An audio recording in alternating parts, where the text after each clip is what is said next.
Good morning, good afternoon, and good evening. Welcome all of you to this live program at Orthopedic Principles. Today, our guest of honor is Dr. Brian Su from California, United States. Dr. Su is a board-certified spine surgeon and co-surgeon-in-chief of California Orthopedics and Spine. He received his undergraduate education from Duke University School of Engineering and his medical degree from Columbia University of Physicians and Surgeons. Dr. Su completed an orthopedic surgery residency at the Columbia University's New York Presbyterian Hospital, where he served as administrative chief resident as one of the stadium physicians for the New York Yankees. He then completed an orthopedic and neurosurgical spine surgery fellowship at the Rothman Institute at the Thomas Jefferson University Hospital in Philadelphia, Pennsylvania. Dr. Su has a keen interest in research and has authored over 50 manuscripts and book chapters and presented over 100 podium and poster presentations. He's one of the 9 international editors of a 2-volume textbook, The Spine, Medical and Surgical Management. Dr. Su is a peer reviewer for spine, clinical spine surgery, and the Spine Journal. He's a member and serves on program committees for the Cervical Spine Research Society and the North American Spine Society. Dr. Su also serves as the medical director of spine surgery at the Marin Healthcare Center in California, United States. So today, it's my great honor to introduce you to Dr. Brian Su from California Orthopedics and Spine, California, United States. Over to you, Dr. Su. Thanks so much, and thank you for having me. Today, I thought I would talk about a topic that has undergone quite a bit of a paradigm shift in the United States and probably abroad, and I would say more of a paradigm shift in US and abroad because surgeons in Asia, surgeons in Canada, I think, have adopted more of a conservative approach for the treatment of degenerative spondylolisthesis. These are my disclosures, none of which are relevant to this talk. So the traditional teaching, even when I was training 13 years ago, was that a degenerative spondylolisthesis, if there was a slip on the x-ray, you would fuse the patient. Why would we do that? That was based on a study done over 30 years ago. And this study is probably the most often cited paper when talking about degenerative spondylolisthesis in the world. And it was a study by Harry Herkowitz, the late Harry Herkowitz. And the title was really just Degenerative Spondylolisthesis with Spinal Stenosis. It was published in JBJS. This was 30 years ago. When you read the paper, you look at the inclusion criteria, they included a single level of degenerative spondylolisthesis seen on plain x-rays. So basically any kind of slip. And when you looked at what the slip actually was, the average slip was 5 millimeters, and the difference in translation between flexion and extension was 3 millimeters. They did not really have patient-reported outcomes back then. There wasn't really a Sweatree collected. There wasn't ODI, et cetera. This was really the Odom's criteria, which is did patients do excellent, good, fair, or poor. And we looked at the comparison of fusion, which is arthrodesis, versus non-fusion. So this was just 25 patients in each group. 96% in the fusion group did really well, and 44% in the decompression group did really well. So based on this study 30 years ago, the dogma and the teaching really was everybody that had an instability or slip had to be fused. So I'm here to kind of talk through what degenerative spondylolisthesis really is, take a critical view of what instability looks like, what a degen spondy looks like. And all of you guys know that degen spondy is slippage of one vertebra on top of another. And the traditional teaching, if you read all the textbooks, and I've written papers on this, we always talk about 4 millimeters of translation and 10 degrees of kyphosis from flexion to extension or of the adjacent level. And the problem is this is very poorly defined in all the clinical papers. It's also very poorly defined. There actually is no universal definition for this that matches all of the clinical papers. And we'll look at this as we delve into some of the literature. So this is a patient CM. This is a patient of mine. You'll see that at L3, L4 on the standing view, this is a standing just straight lateral. There's a little bit of a slip, but when she flexes forward, there's significant kyphosis, clearly more than 10 degrees. And clearly more than 4 millimeters here, L3, L4. This is another patient of mine, NR. You'll see that at L4, L5, which is a very common level. There's a little bit of a slip here on the standing view, and then on the flexion view, there's quite a more of a slip. And even when you talk about flexion extension, there's debate on whether or not flexion extension views even should be obtained. I obtained them in my patients. I do think that flexion or mid-flexion is a prediction of gravity and how unstable someone will be when they're up and walking. So here's someone I would call dynamic translation. There's no kyphosis. This same patient, if we were to take this patient and lay him flat, you'll see that the instability goes away. And there are still some surgeons who operate on patients without having had x-rays. This happens in the US. I think that's a mistake because you don't really know what happens with gravity. So to that point, when you look at this patient, when they're standing and flex forward, they clearly slip quite a bit.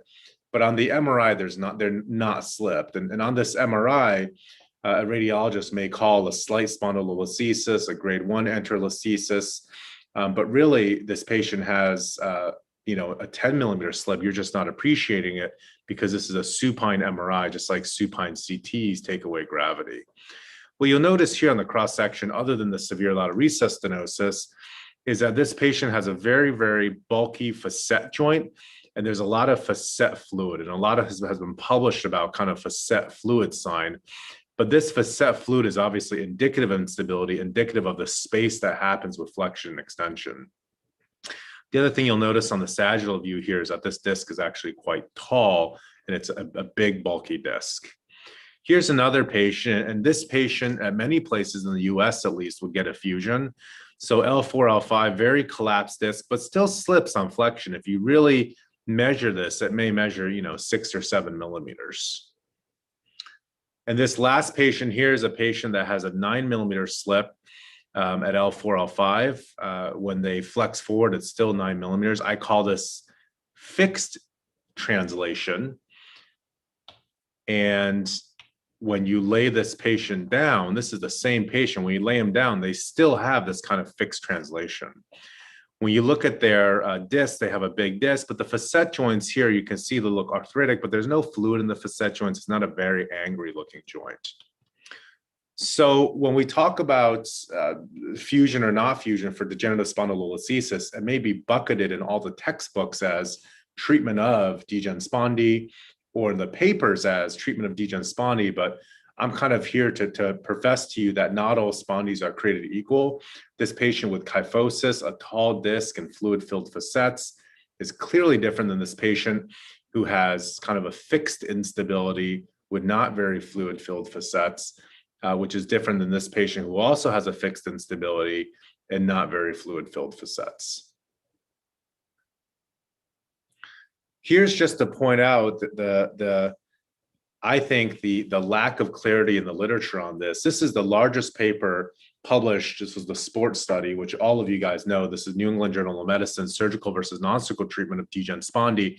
And if you were to read the title, you would say, oh, this must be the surgical treatment of degen spondy. So I know the definition is 4 millimeters or 10 degrees of kyphosis. So this must be how patients with a degen spondy do. But really, when you look at the paper and you read the inclusion criteria, it was a degen spondy seen on a lateral radiograph in the standing position, no flexion extension, and it's just any degen spondy. So it's really any kind of slip. And when you delve into the appendix even more, you'll notice that my definition of instability or more than 10 degrees angulation, 4 millimeters translation between flexion extension, really only 8% of the patients in this entire paper met it. So in my practice, when I look for instability or degen spondy, it's actually looking for dynamic instability, not fixed instability or fixed translation. And it can be misleading because 8% of the largest paper ever published on degen spondy, only 8% of those patients really had any degree of instability. So there were two very high impact papers published 5 years ago. These two papers were published back to back, right? Because a lot of surgeons abroad and a lot of surgeons, frankly, in the US and I think more so Canada, particularly was a national healthcare system where the implants are expensive, where surgeons are not essentially being paid to do surgery. They're salaried. Looking at, do we really need to fuse everybody with a little bit of a slip? So this was part of the Swedish spinal stenosis study. This was a registry paper, randomized control trial, level 1, large trial, 240 patients, 5-year follow-up. And this was published back to back with the United States study that we're going to compare and contrast. But this study is definitely worth reading, worth looking at. There were 135 patients in the paper. They included both stable and unstable slips. So those that had dynamic instability, as well as those that had fixed instability. So stable and unstable slips. They defined it as anybody with more than 3 millimeters of slip. They decompressed half, they fused half along with the decompression, and 5-year follow-up. And these are real outcome studies, patient-reported outcomes, EQ-5D, the Zurich questionnaire, the ODI, 6-minute walk test. So from a decompression standpoint, we'll talk about this more later, 20% had it minimally invasive, 80% had a midline laminectomy. Big average preoperative slip, 7 millimeter slip. So definitely these patients had, whether or not it was fixed or dynamic, had significant slips. What's interesting is when you looked at the fusion patients versus the decompression, the fusion did not result in a better patient-reported outcome at 2 and 5 years. This is incredibly impactful because all of a sudden people said, well, maybe we don't have to fuse people. When you compare fusion and decompression versus decompression alone, it looks like the patients do okay at 2 and 5 years. The reoperation rate was 22% in the fusion rate, really close in the decompression rate. And it's important, the revision surgery was at the discretion of the surgeon. This is important because in a nationalized system versus a system fee-for-service like the United States, revision surgery is also at the discretion of the surgeon in the US. And often, just because of patient expectations, we may be more aggressive in doing revision surgeries. Let's look at the reoperation rates. When we just look at the reop rates, it's a little bit like comparing ACDFs to CDRs. People are always interested in the reoperation rate for ACDF, the rate of adjacent level disease, et cetera. So you have to dig into the appendix for this. But when you really look at this, this is the fusion group. And the revision surgeries were almost all for adjacent level stenosis, which kind of makes sense. Obviously, when you do a fusion, you stress the craniocaudal level, and sometimes those people develop stenosis. The revision surgeries for the decompression were almost all at the index level, and they were almost all for restenosis or foraminal stenosis at the same level. So to me, as a surgeon, if I'm going to consent a patient, they have a spondy, and I'm going to say to them, well, I could decompress you alone, or I can decompress plus fuse you. That patient is going to want to know, if you decompress me alone, what's the chance you're going to come back to do something at that same level? So the reality is that percentage is about 16% across, 5 or 6 year follow-up, which is actually not that high. So that to me is very interesting. This is the paper that was published kind of back to back to us. So you'll notice that it's kind of serial, the same year, the same volume, and just right following it. This is a US study. This is a study that looked at 66 patients, so not as big of a study. Because this study was in the US, many US surgeons probably said, I'm not comfortable including those patients that have significant dynamic translation. So these patients, interestingly, were all fixed instability. They did not have dynamic instability. The average slip was 6 millimeters, so a pretty big fixed slip. This is 1, 2, and 4 year follow-up. They collected ODIs as well. Interestingly, for this study, the fusion did better than the decompression for the physical component score. That's part of the SF-12. There was no difference in ODI, but the reoperation rate was really high in the decompression alone group, 30–40%. And you'll see here, this is the probability of reoperations that goes up over 4 years. Notably, the decompressions done were laminectomies, midline laminectomies as shown here. They were not kind of minimally invasive decompressions, which we'll talk about. Again, the reoperation rate here is based on the discretion of the US surgeons, but pretty high rate of reoperation, 34%. So it allowed you to compare and contrast. I wrote a letter to the editor that was ultimately published subsequently to the New England Journal, because my letter to the editor was basically saying that there's a real difference between fixed and dynamic instability. And I don't think these two papers actually, neither of them did a really good job at parsing that out and looking at the patients that are ultimately at risk for developing instability. This is a good paper that kind of dovetails to that. which is how do you know how to predict instability if you decompress alone without a fusion? So this paper looked at 40 patients. They all had stable degen spondies. They had midline lames. And they basically followed up the patients over 3 to 4 years. And there was a 38% re-op rate, again, pretty high. But the interesting thing about this paper is the risk factors for instability. So when you look at the risk factors, there are 3 main risk factors. One is if there's more than a millimeter of translation, which is really small, frankly, even hard to measure. But essentially, this tells me that, if there's a little bit of a slip that's dynamic, I think that matters. Disc height of 6 millimeters. Disc height really is a representation of how much motion is at that level. So if you have a tall disc height, when you flex forward and backwards, there's a lot of translation that occurs across the disc height. And the facet angle. The facet angle is how horizontal or vertical these facets are.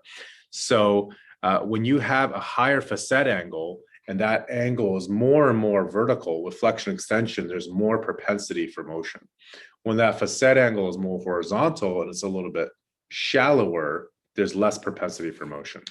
So what's interesting is if you have 1, 2, or 3 risk factors, when you look at 3 risk factors, a patient with dynamic slip, a large disc, and a high facet angle had a 75% chance of revision surgery. So that's something I definitely look for. Here's something else that kind of looks at whether or not translation actually matters. So this is 80 patients fused, 60 decompressed. They included stable and unstable. They did look at translation, flexion, extension. And again, just like this prior paper, they said that there's significant progression. Over 80% of patients progressed if you had 5 millimeters of translation from flexion extension. So I am a believer of obtaining flexion extension, or at least looking at the translation between the lateral standing X-ray and the supine and look at how much motion there is. But to me, if there's 5 millimeters of motion dynamically or on a standing versus a supine, to me, that patient has a risk for instability. What about back pain? A lot of surgeons in the United States say, well, I do fusion when they have instability because I believe the fusion helps back pain. This is a Swedish spine registry looking at whether or not fusion actually can help back pain. And this is an interesting paper. They looked at a couple of different types of patients that presented with more leg pain than back pain and more back pain than leg pain. And they compared decompression with decompression and fusion. So these are patients that had more leg pain than back pain before surgery. So patients that had a little bit of back pain. If they had a little bit of back pain, there was more improvement in back pain at both 1 and 2 years with a fusion, actually. And that's this group, decompression plus fusion. If they had back pain more than leg pain, they also had improvement in the back pain, but that was only at the 1-year follow-up. So you'll notice this is the pre-op back pain, and this is a change in the back pain. So not much change at 2 years, but a little bit 1 year. So for me, the takeaway is, patients that have some back pain in association with their spondylolisthesis, they may have some benefit with fusion, but I think this is a soft call here for back pain. Here's another study that kind of looked at whether or not fusion was superior for back pain, looking at fusion versus decompression, 300 patients. And in fact, this study did find that the fusion was superior to decompression at 1 year for low back pain. So I do think there's some support for including a fusion if the patients have significant back pain or facetogenic disease. I want to spend a little bit of time on the decompression because I don't think all decompressions are created equal. I think there's a real difference between a midline laminectomy, like I showed you before, where you splay open the midline, you take the midline structures, the interspinous ligament. You might do a dome laminectomy, taking the inferior half of the lamina of L4, 4 and L4, L5, and you take 30% of the facet joint. The reality is most of the time the stenosis is from the ligament flavum. Sometimes it's from the supraarticular process from the caudal level, but really mostly from the flavum as shown here. So this minimally invasive type approach can either be done with a tube, which is fine, or mini open, which is fine as well. You don't have to use a tube or microscope. I do this mini open with a black belt or a McCullough retractor. But really, it's a unilateral laminotomy, bilateral decompression, ULBD. So you make an opening here unilaterally, And then sometimes you can take a drill across. I simply take a Kerrison across, and you basically reach across to undercut this side. And often for those that do this a lot, you'll see that it's quite easy to get to the contralateral recess. I'm actually quite a bit easier to do in the ipsilateral because of the angle of view. A couple of tips here is this can be kind of a scary thing to do, because when you're doing the unilateral laminotomy and you say, how the heck could somebody see all the way up and over to the dural sac to the contralateral side? I would advise, if you're not used to doing this, just practice it on an open laminectomy. Expose both sides, expose the L4, L5 level, do the laminotomy, you're already exposed, and just practice and see if you can get contralaterally. To me, one of the key points here, and it's shown a little bit here, but you have to take part of the base of the spinous process, and you really have to be more aggressive than this. Sometimes I'll come down this way. It really takes some of even 50% of the inferior half of the spinous process, not all the way through to the contralateral cortex, so you can really see up and over. And then I take a curette to peel this flavum off. It can really help to also airplane the table. If you tilt the table with this side down, you can often see a little bit better over. Well, what's the advantage of this? You preserve the midline, you preserve the posterior tension band, which is the interspinous ligament, you preserve the contralateral tissues. And I would say that even if you don't want to do a ULBD, if you did a bilateral decompression, sparing the midline ligaments, I do think that's probably less of an invasive and less of a destabilizing procedure compared to a midline laminectomy. This is a study out of the California Kaiser group looking at degen spondy, ULBD, comparing it, not a randomized control trial, but comparing a ULBD to matched fusion cohorts. What's interesting here is the 5-year follow-up rate, the reoperation rate was only 10% in the ULBD group. No difference in patient-reported outcomes, but this study really says that only 10% of those patients at 5 years needed to have revision.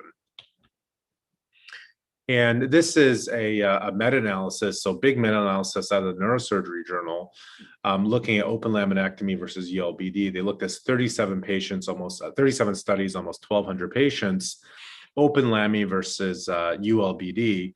The reoperation rate higher in an open lami, fusion rates higher in open lami, and slip progression, which is interesting. We worry about increasing slippage, and with a less invasive approach, the meta-analysis shows that the slip progression was almost nothing in the ULBD group.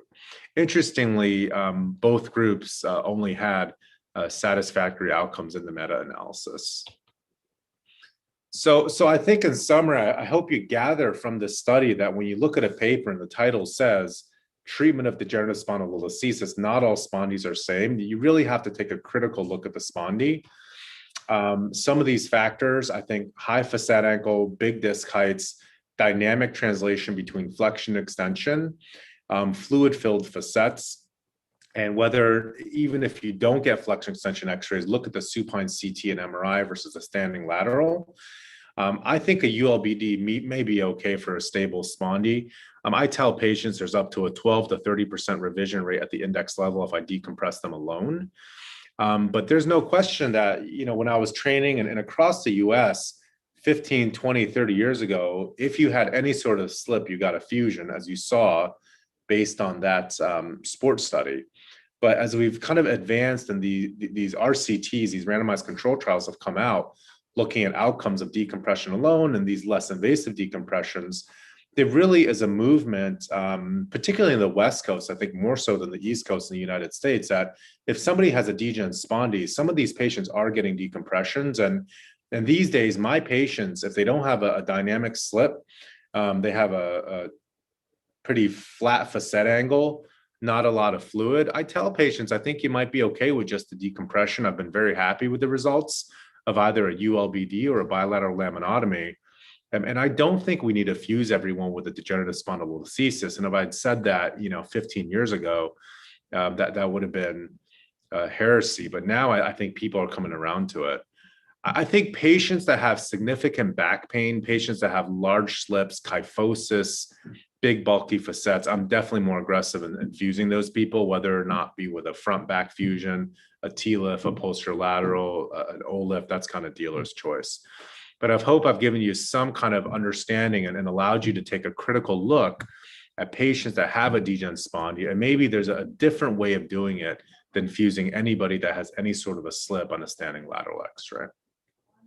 Thanks very much. Thank you, Brian, for that fantastic lecture. A couple of questions, Brian. Now, in your practice, what is the approximate percentage of patients who receive a decompression versus a fusion? Of course, you are looking at the ideal, indications are different, but you say like you operate on 50 patients, how many would get a decompression and how many would get a fusion? Approximately. Do you mean patients that have a degen spondy, or do you mean all comers lumbar spondy? No, degen spondy, exactly on the particular topic.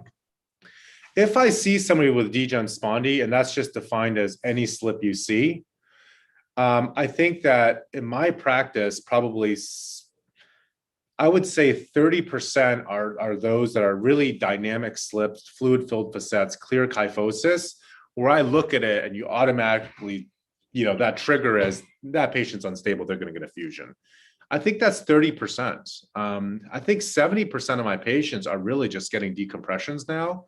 And particularly if they have unilateral leg pain, I won't even do a ULBD. I'll just do a unilateral laminectomy because I think their problem is leg pain, not back pain. And if they don't have a lot of instability, I don't think there's a reason to fuse those patients. I always say there's no downside. You're not burning any bridges. If you decompress a patient and they fail, you can always fuse them. And for me, a lot of it is patient expectation. I have my patients are highly educated. I'm often seeing third and fourth opinions here. Those patients often say like, well, I just want to know if I get a decompression alone, is that burning a bridge and is that hurting me for my chances down the future? And as long as they expect and they know there's a chance they might have to come back, they're totally fine with it. I'll have some patients though that say, look, doc, I only want one spine surgery. I never want another spine surgery.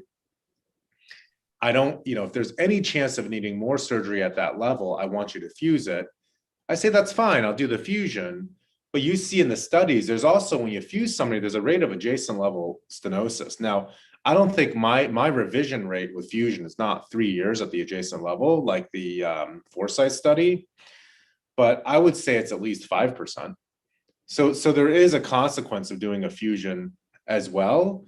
But I think as long as the patient understands the potential consequence and they're okay starting with a smaller procedure, if it were my spine or my family's back, they're not getting a fusion if they don't have gross instability. Thank you, Brian, for that. And in case they go on to, if they fit for the criteria of a fusion, for example, you mentioned about dynamic instability and all the facet angles, fluid in the facet and all that. And what is the approach that you prefer? Because there's a lot of discussion happening about OLIF, XLIF, and numerous interbody fusion techniques. So do you still go true posterior, or do you go for some of the newer ones like the MIS using OLIF and the XLIF even? That's a big topic. And I think that at the end of the day, you need to stabilize the spine. At the end of the day, you have to stabilize the spine, whether you do it through a ALIF, an OLIF, a TLIF, an XLIF, a DLIF, whatever it is, you got to stabilize the spine. When you look at the outcome studies, the gold standard is still an open posterolateral fusion. 4 screws. I don't take iliac crest autografts. Some people use BMP. Some people use a bone extender like graft on putty, recycle the spinous process and the facet bone and pack it posterolaterally. At the end of the day, that's still the gold standard, and that achieves a fusion. Now, that's an open operation. And so I do like the idea of an MIS. If it's just L4, L5, I like the idea of an MIS TLIF. Whether or not that MLS is I really like the midlift type approach, which is the cortical screw approach. So that's not where you strip down all the transverse processes. You stay midline, and whether or not you use navigation or fluoro, but you basically put a cortical screw in. So you start inside the midlateral pars and drill up and out, and you put a screw like a 5.5 screw or a 5.0 screw. And sometimes that's actually better than a pedicle screw in an osteoporotic patient. And that can be done with a TLIF. I also do like kind of the less invasive tubular type approach, which is the true kind of MIS TLIF approach. And I'm a big believer also in indirect decompression, where if a patient has bad back pain when they're walking, but it's better with laying flat or sitting, and there's a dynamic component to it, then I do think that indirect stabilization is a really good option. So that means that you have to get into the inner body space, prop it open, stabilize it, and put in pedicle screws or not. And I don't mind the idea of an L4-5 lateral. I think if they have a low crest, a lateral is great.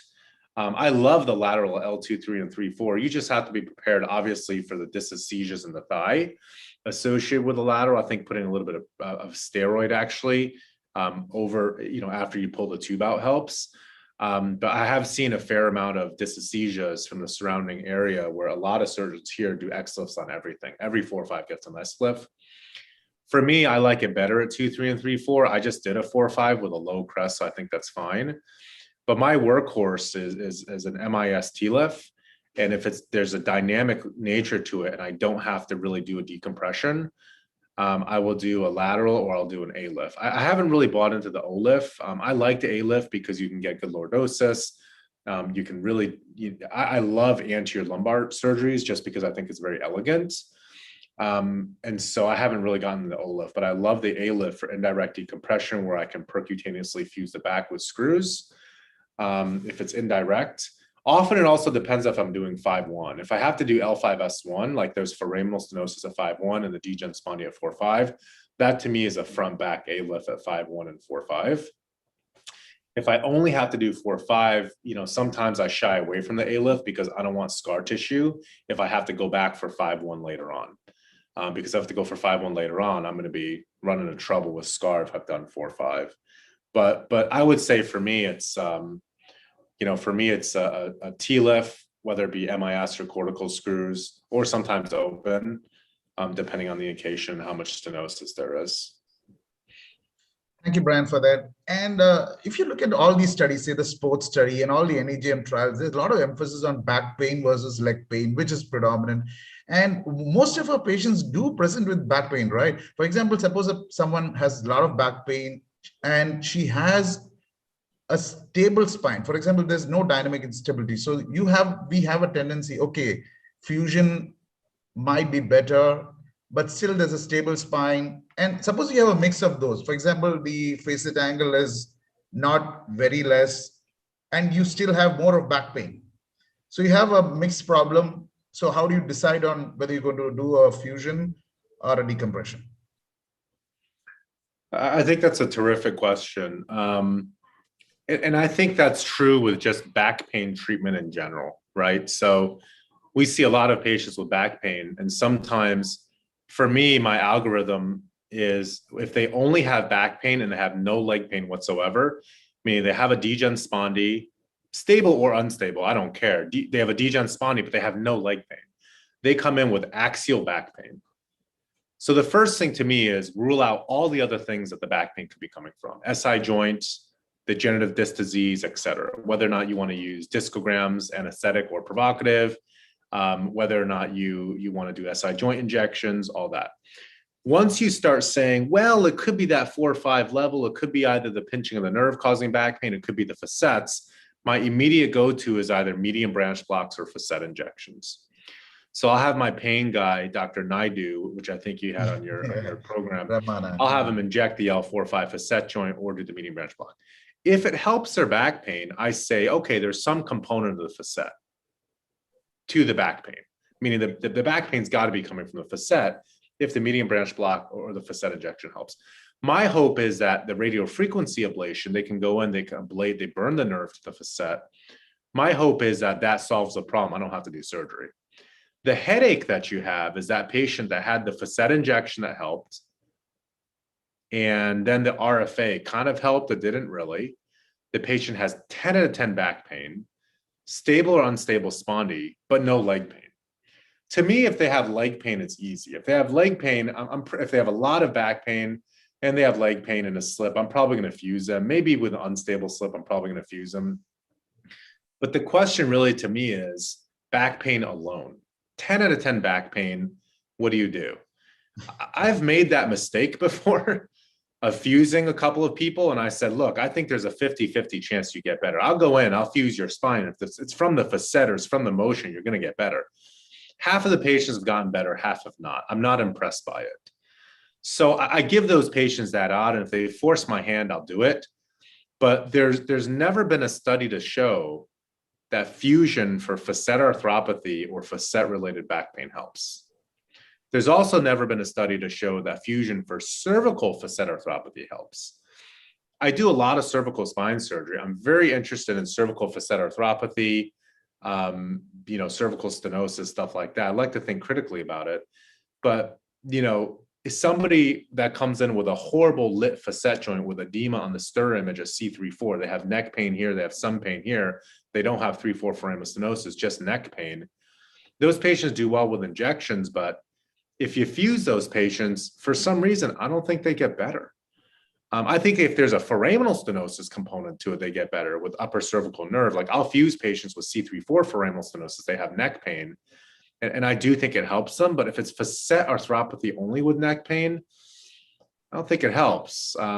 There's one area in the neck that it helps, and it's C1, C2 arthritis. Bowman actually published those studies that posterior C1, C2 arthrodesis does help posterior neck pain at C1, 2. But, I think it's fine to do. I think there's a 50-50 chance. I would do everything you could to avoid surgery. If it's just instability and only back pain, I think you got to be careful. I think you can do it, but you got to be careful. I've definitely been burnt by that. I had a patient who 3-4 years ago, same problem, dynamic instability. I use diagnostic nerve blocks a lot. So without steroid, because I think steroid can get absorbed in the body, make everything feel better. But sometimes I say, well, maybe it's not the facet. Maybe the facet injection didn't help him. Maybe the dynamic instability is pinching the nerve. And maybe for some reason in this patient, the pinched nerve is causing back pain, not leg pain, but back pain. It might be possible. So I use diagnostic blocks sometimes. So I had my guy numb the L5 nerve, anesthetic only, to see if he gets temporary relief. And I had this patient, 70-year-old guy, he got temporary relief. So I said, all right, look, the L5 nerve block helped you temporarily, diagnostic only. I'm going to go in there, decompress you, stabilize you. He had worse back pain after surgery. And then I go, well, maybe it's because of the hardware. So then I went in and took the hardware out and he still had the back pain. And then we said, well, maybe it's the non-union you have. So I went to the front, took his T-lift out, put an A-lift in, and he still had back pain. So I think you got to be careful about chasing it. And I'm a big believer of using diagnostic blocks. I didn't talk about it in my talk, but sometimes I have somebody with multi-level stenosis or somebody that I'm not sure what I'm going to do and what I need to decompress. I think doing less is better. So I'll get these, I call them diagnostic blocks without steroids. I think they're very useful. If you want to know if it's the 4-5, 3-4, 5-1 level, you just block the L5 nerve, see what they get. Some people come back, they have 100% benefit for 5 hours. I just treat L4-5. So I think it's a complicated question, but a good one. Yeah, I think, and like what you said, there's a lot of, the pendulum is swinging back to these injections, right? I have a lot of people who are relying on these injections to come to a decision. There is no question that I rely. I think if you're a thoughtful surgeon and you really want to know if surgery is going to help somebody, how much it's going to help someone, I think you got to use diagnostic blocks. I think that injections are not used enough. We all know the data on epidurals for lumbar stenosis. Like those are Band-Aids. They can help temporarily. I use them. That's fine. But often they're Band-Aids. I think where injections are really useful, other than herniated discs, because that's really been the only area that's been useful, is doing it diagnostically for surgical indications. And I think that's underused. I don't think people use diagnostic blocks without steroid for surgical indications enough. Now, interestingly, the New England Journal published a paper comparing steroids plus anesthetic to anesthetic alone for epidurals. And that paper actually found that even just the anesthetic alone was almost as good as using steroids because it breaks the cycle of inflammation. So a lot of people say, well, you got to use steroids for long-term effect.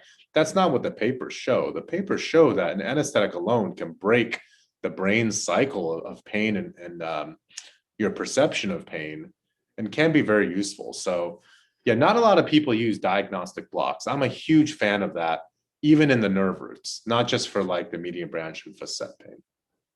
Thank you, Brian. I think that's all the questions that we have for this session, Brian. Fantastic lecture. And I'm sure this lecture is going to benefit a lot of people all over the world. Thank you so much for joining in, Brian. Thanks so much for having me. Bye-bye.